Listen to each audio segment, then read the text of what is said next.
Magandang umaga po muli sa ating lahat. Magandang umaga po. Sa linong ito ay ating pong ipinagdiriwang ang kapistahan na Corpus Christi o katawan ni Kristo. Kailan po nagsimula at paano po nagsimula itong pagdiriwang ng kapistahan ito? Ito po ay tinatag ni Papa Urbano ika-4 noong taong 1264. Medyo matagal na, 1264. Ito ay kasunod ng isang himalang pang-Eucharistia na nangyari doon po sa Orvieto, Italy.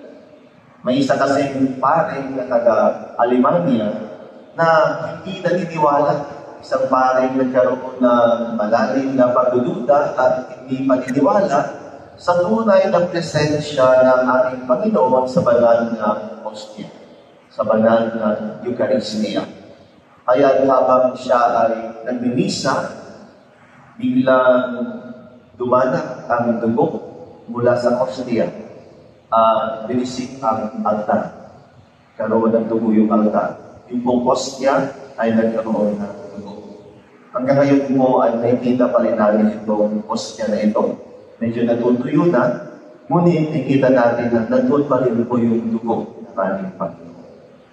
Dahil kaya pagkatapos po doon ay nagkaroon ng magdiriwang, ito taon-taon na magdiriwang ng Corpus Christi. Kaya isa po sa mga bagay na ating itanong po ngayon, bakit itinatag ng ating Panginoon Hesus ang banal na Eucharistia? Bakit niya itinatag itong sakramento ng banal na Eucharistia? Narinig natin sa ating ikalawang pagbasa ngayon sa unang sulat ni San Pablo sa mga taga-Corinto. Sabi niya, ito ang aral na tinanggap ko sa Panginoon at ibinigay ko naman ito sa inyo. Ang Panginoong Hesus, noong gabi siya ay ipinagkanulo, ay dumampot ng tinapay, nagpasalamat, pinaghati-hati ito at sinabi, ito ang aking katawan na inahandog para sa inyo. Kaya nakikita po natin na kahit na noong pong panahon pa ni San Pablo, ay nagdiriwang na ang mga Kristiyano ng banal na misa. Kaya, bakit kaya ito ay tinatag ng ating Panginoon? Meron po ako may bahagi na tatlong kadahilanan kung bakit po ito tinatag ng ating Panginoon. Una, presensya. Ikalawa, sakripisyo. Ikatlo ay pagkakaisa o komunyo. Tatlong mga salita. Presensya, sakripisyo, at komunyo. Upang mas lalo po natin maunawaan ang tatlong kadahilanan ito, tingnan natin ang ating ugnayan sa ating Panginoon. Isa po sa mga ugnayan na binibigyan ng tingin ng ating Panginoon, ang ating ugnayan sa Kanya, at ugnayan ng ating Panginoon at ng Kanyang mga kasunod ay ang ugnayan mag-asawa. Bridegroom and a bride. Asawang lalaki at asawang babae. At ito ay sumasakisa sa ugnayan ng ating Panginoon at ng simbahan. Kaya sa kontekstong ito, ating tinatanong bakit itinalaga ng ating Panginoon ang banal na Eucharistia bago siya umakyat sa langit? Una, ang kanyang presensya. Sa konteksto ng ugnayan ng pag-asawa, ating Panginoon Hesus at ng simbahan bilang mag-asawa, nais ng Panginoon na patuloy siyang palagi sa piling ng kanyang minamahal na simbahan. Saan yun ang pinamay? Di ba ganyan din ang nagmamahal na mamalagi sa piling ng minamahal? Kaya nga po sabi niya, tandaan ninyo, ako'y laging kasama ninyo hanggang sa katapusan ng sanlibutan. Hindi lamang sa diwa, hindi lamang sa espiritu, kundi kapiling at kasama natin ang Panginoon sa anyo namin pinapay. sa Adoration Chapel at sa Misa, inikilala natin ang tunay na presensya at tunay nating kapiling ang ating Panginoon.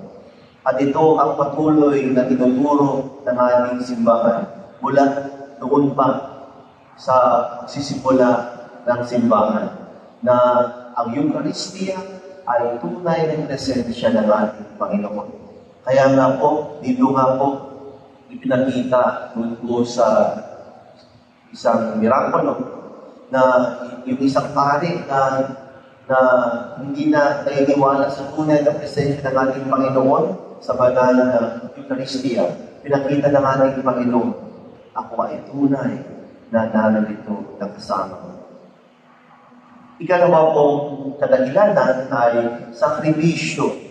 Kapag pag-usapan natin yung sakripisyo, ang una po natin dapat isipin ay yung pag-aalay. Wala pong sakripisyo kapag walang pag-aalay.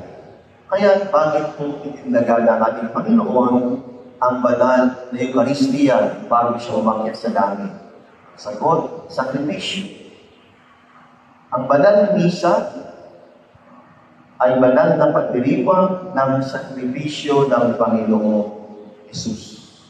Ibig sabihin, pagdiriwang ito ng pag-aalay niya ng buhay para sa Diyos Ama at para sa atin. Halintunan din ito sa tunay na asawang lalaking nagmamahal na nag-aalay ng kanyang buhay sa kanyang minamahal. Sa ating pong panahon ngayon, hindi natin masyado nadidiinan na ang misa ay pagdiriwang ng pag-aalay o sakripisyo ng Panginoon Yesus ng kanyang buhay sa Diyos Ama na sa langit.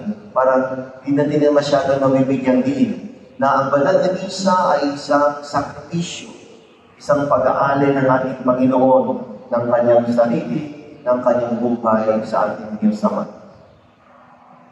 Ang misa ay pagdiriwang ng kanyang pag-aalay at kamatayan sa krus. Kaya nga ito po ang sinabi ng San Pablo sa ating ikalawang pagbasa kanina. Sapagkat tuwing kakain kayo ng tinapay na ito at iinom sa kalis na ito, ipinahayag ninyo ang kamatayan ng Panginoon hanggang sa muling pagparito niya. Kaya ating pong ipinadiriwang ang pag-aalay ng Panginoon ng kanyang buhay. Kaya bakit niya tinatag ang banal na Eucharistia? Ito po ang sagot. Upang patuloy tayong mag-isa sa kanyang ganap o perfectong pag-aalay ng sarili sa Diyos Ama na sa langit. Tayo ay nakikisa sa pag-aalay ng ating Panginoon Jesucristo. Siya ay nag-iwan ng sakramento upang patuloy natin ipag-iwan ang kanyang pag-aalay ng sarili. Alam mo, ang karaniwang pag-iisip natin kapag tayo ay nagsisimba, tayo iniisip natin kung ano ang matutuha at matatanggap natin. Ano kayang biyaya na ating ihingin sa ating Panginoon? Ano kaya ang aking matatanggap sa ating Panginoon kapag ako ay nagsisimba? Oo, may matatanggap tayo mula sa Panginoon. Meron po siyang ibibigay sa atin. Pero hindi yan ang pangunahing layunin kung bakit tayo nagsisimba. Hindi po tayo nagsisimba dahil meron tayong hingin sa ating Panginoon. Oo, bahagi yan ng ating pagsisimba dahil meron tayong mga kailangan, meron tayong hinihilin sa ating Panginoon. Ano nga pala ang dapat na unang layunin kung bakit tayo nagsisimba? Bakit nga ba? Hindi para tumanggap, kundi para mag-alay ng ating sarili sa Diyos. Yan ang unang layunin. Bakit tayo nandito? Dahil tayo ay nag-aalay ng ating sarili sa Diyos. Kasabay ng pag-aalay ng ating Panginoong Jesucristo. Dahil ang banal na misa ay isang pag-aalay ng ating Panginoong Jesus ng kanyang sarili sa Diyos Ama. Ayaw naman na yun. nagkikisabay tayo sa pag-aalay din ng ating sarili. Kaya nga po sabi ni San Pablo, sapagkat kung kakain kayo ng tinapay na ito at ang iinom sa kalis na ito, ibinahayag ninyo ang kamatayan ni Kristo. Ito yung pag-aalay ng ating sarili. Yan ang tunay na pagsamba. Walang pagsamba kung walang sakripisyo o walang pag-aalay ng sarili. Tuwing tayo ay nagsisimba, sinasabi natin sa Diyos, narito ako, Panginoon, ang buhay ko ay alay ko sa iyo. Yan ang tunay na pagsisimba at pagsasamba. Hindi perfecto ang alay natin, kaya nakikisabay tayo sa pag-aalay ng ating Panginoon Jesus. Dahil ang pag-aalay niya ng kanyang buhay ay ganang perfecto. Kaya kapag tayo ay nagsisimba, inialay natin ang ating katawan, ang ating puso, at ang ating kaluluwa sa Panginoon. Yan ang tunay na pagsisimba. Yan ang tunay na pagsasamba. Kaya tuwing misa, sabihin natin sa ating Diyos Ama, Panginoon, tanggapin ninyo ang alay buhay ko. Hiram ko lamang ang buhay na ito. Salamat, Panginoon. Muli kong iniaalay itong buhay ko sa inyo.